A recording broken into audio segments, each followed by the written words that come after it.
आइन हिंदी के एक नए एपिसोड में आपका स्वागत है। इस वीडियो में हम पहले बात करने वाले हैं एलसीएस प्रचंड के बारे में।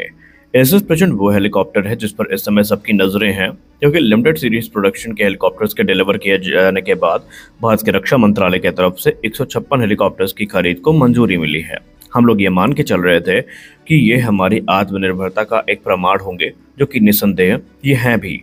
लेकिन इसी बीच कुछ नई रिपोर्ट सामने आई हैं और उन रिपोर्ट्स में इंगित किया जा रहा है कि इतने सारे एफर्ट्स के बाद भी एक क्रिटिकल सिस्टम जो इस हेलीकॉप्टर का है, जो कि मेन वेपनरी का हिस्सा भी है, वो अभी भी इम्पोर्टेड होने वाला है।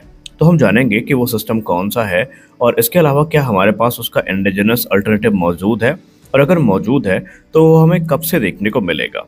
आइए जानते हैं पूरी रिपोर्ट को डिटेल में। देखिए, एलसीएस प्रचंड हेलीकॉप्टर अपनी कैपेबिलिटी को साबित कर चुके हैं। ये सिर्फ ऑन पेपर ही कैपेबल नहीं है, बल्कि इन्होंने अलग अलग डाइवर्स टेरेन में अपनी उपयोगिता को साबित किया है, फिर चाहे वो लद्दाख हो या रेगिस्तानी इलाके हो। हिंदुस्तान एरोनॉटिक्स लिमिटेड ने कंफर्म कर दिया है कि पहला हेलीकॉप्टर 2027 से 28 के बीच में डिलीवर कर दिया जाएगा। अब इस 156 हेलीकॉप्टर के ऑर्डर को अगर हम तोड़ें तो इसमें से 90 हेलीकॉप्टर भारतीय थल सेना को आवंटित किए जाएंगे और बाकी के 66 हेलीकॉप्टर भारतीय वायुसेना के लिए आवंटित किए जाने हैं। अब यूँ तो भारत इंडिजनाइजेशन एफर्ट को पुश कर रहा है और बहुत सारे उपकरणों को भारत में स्वदेशी तौर पर बना रहा है, लेकिन रिपोर्ट्स इंगित करती हैं कि एलसीएस के जो शुरुआती बैच आएंगे, जो कि हमारे इंडिजिनस अटैक हेलीकॉप्टर है, ये अभी भी अपनी नेक्स्टर सप्लाई 20 mm की M621 जो गन है, इनसे इक्विप होकर के ही आने वाले हैं। यानी कि अभी हमें जो विदेशी इम्पोर्टेड गन है M621, इस पे ही डिपेंडेंट होना पड़ेगा। अब आप लोगों के मन में यह सवाल आएगा कि बीच में तो रिपोर्ट आ रही थी कि एलसीएस के लिए जो इंडिजिनस गन है वो डेवलप की जा रही है। तो जी हाँ, आपका कहना सही भी है। इस समय 20 mm की जो इंडिजिनस चिन गन सिस्टम है, इसको डेवलप किया जा रहा है, लेकिन ये अंडर प्रोसेस है और माना जा रहा है कि अभी इसको अपने इनिशियल टेस्ट और ट्रायल से गुजरना है, उसके बाद ही इसकी क्लियरेंस मिल पाएगी। अब अगर हम एलसीएस प्रचंड की बात करें तो ये ऑलरेडी 2022 अक्टूबर से सर्विस में है और ये नेक्स्टर बिल्ड THL-20 टरेट को यूज़ करते हैं, जिसमें हमें M621 जो कैनन है वो देखने को मिलती है। ये एक light weight rapid fire weapon है जिसको हेलमेट माउंटेड साइट से इंटीग्रेट किया गया है प्रिसीजन टारगेटिंग के लिए। अब ये इम्पोर्टेड सिस्टम हमारे प्रचंड के लिए काफ़ी महत्वपूर्ण इसलिए भी बन जाता है क्योंकि ये हमें लिमिटेड सीरीज प्रोडक्शन में भी देखने को मिले हैं और इनकी एक्यूरेसी काफ़ी बेहतरीन है। यानी 15 में से जो 10 यूनिट हैं वो इंडियन एयरफोर्स को दी गई थी और 5 यूनिट जो हैं इंडियन आर्मी को दी गई थी, और दोनों हमारी जो आर्म विंग है ये इसको लेकर काफ़ी खुश भी है। और क्योंकि अब एक बड़ा ऑर्डर सामने आ रहा है 53,000 करोड़ रुपए का, तो हम ये मान के चल रहे थे कि इन चीज़ों को इंडिजनाइज किया जाएगा। तो सोर्सेस बता रहे हैं कि एफर्ट चल रहे हैं, लेकिन अभी उन्हें कुछ मैंडेटरी ट्रायल्स हैं जिनसे गुजरना पड़ेगा और खुद को साबित करना होगा।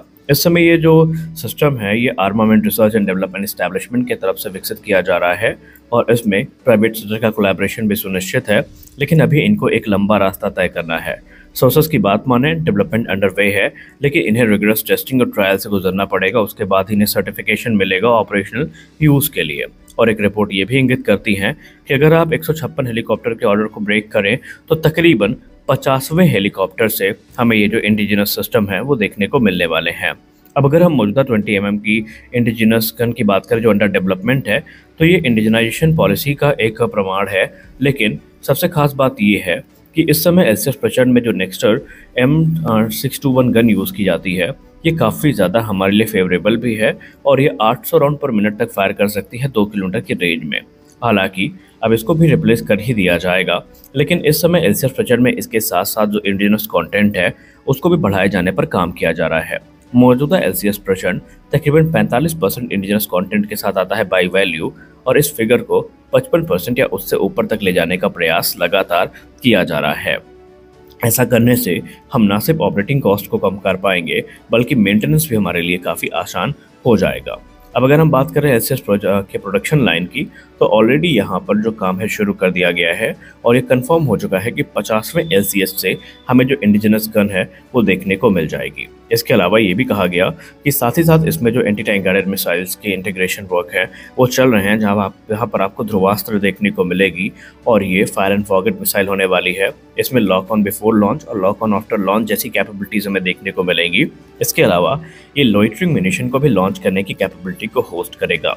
यानी ये अपने कैटेगरी का one of the most advance और मोस्ट लीथल हेलीकॉप्टर होने वाला है और इसकी नीड हमें कारगिल युद्ध के बाद से ही थी। अब यूँ तो हमारे पास अपाचे भी हैं, लेकिन आप सब जानते हैं कि इस समय अपाचे कहीं ना कहीं स्ट्रगल करते नजर आ रहे हैं और खुद अपाचे के पायलट्स ने इस बात को स्वीकारा है कि जमीनी लड़ाई में तो अपाचे का कोई सानी नहीं है, लेकिन जब बात हाई एल्टीट्यूड वॉरफेयर की होती है और खासकर भारत की जैसे सिचुएशन है, वहाँ पर अपाचे जैसा भारी भरकम हेलीकॉप्टर स्ट्रगल करता नजर आता है, जबकि एलसीएच काफ़ी आसानी से वहाँ पर ऑपरेट कर पाता है। और यही कारण है कि भारतीय थल सेना और भारतीय वायुसेना ने बिना किसी सेकेंड थॉट के ये तक कह दिया कि ये तो शुरुआत है 156 हेलीकॉप्टर के साथ, अभी ये नंबर्स बहुत ज़्यादा बढ़ेंगे और आने वाले भविष्य में इन्हें और जो रोल है उनमें यूज़ किया जाएगा। और हमने आपको रिपोर्ट में बताया भी था कि इसमें जो विशोरैड है हमारा, यानी very short range defence system है, इसका एयर लॉन्च वेरिएंट तैयार किया जाएगा जो कि एनिमी के ड्रोन्स, हेलीकॉप्टर और लो फ्लाइंग एयरक्राफ्ट्स को टारगेट करने में सक्षम होगा। यानी एलसीएच का एवोल्यूशन काफ़ी इंटरेस्टिंग है और हम सबकी नज़रें वहाँ पर बनी हुई हैं और हमें उम्मीद भी है कि इंडिजिनस कंटेंट जिसको लेकर हम स्ट्रगल कर रहे हैं ये अविश्वसनीय तौर पर आगे बढ़ते नजर आएंगे। हमारी अगली बड़ी अपडेट पाकिस्तान को लेकर है और ये काफ़ी सरप्राइजिंग है रिपोर्ट। आप सबने देखा कि ऑपरेशन सिंदूर में भारत के सुपरसोनिक क्रूज मिसाइल ब्रह्मोस ने किस लेवल की तबाही मचाई और पाकिस्तान अभी भी उससे उबर नहीं पाया है। ये तो डुलिलू नेशन इसको पूरी तरीके से नकारने की कोशिश कर रहा है और ऐसा दिखाने की कोशिश कर रहा है कि उन्हें इस युद्ध में कोई खास क्षति नहीं पहुंची, लेकिन रियलिटी हम सब जानते हैं। और इसी बीच पाकिस्तान ने चाइना से कुछ ऐसा मांग लिया था जिसके बाद चाइना भी सख्ते में था और आनन फानन में चाइना ने इसके लिए मना भी कर दिया।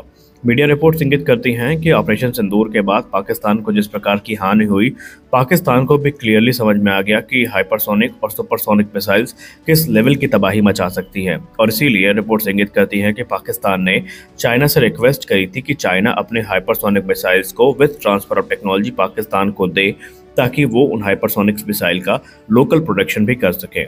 एक मिसाइल का नाम काफ़ी ज़्यादा सामने आ रहा है जिसका नाम है DF-17 और DF-17 को ही चाइना से पाकिस्तान ने मांगा था, लेकिन चाइना ने पाकिस्तान के इस मांग को नामंजूर कर दिया है।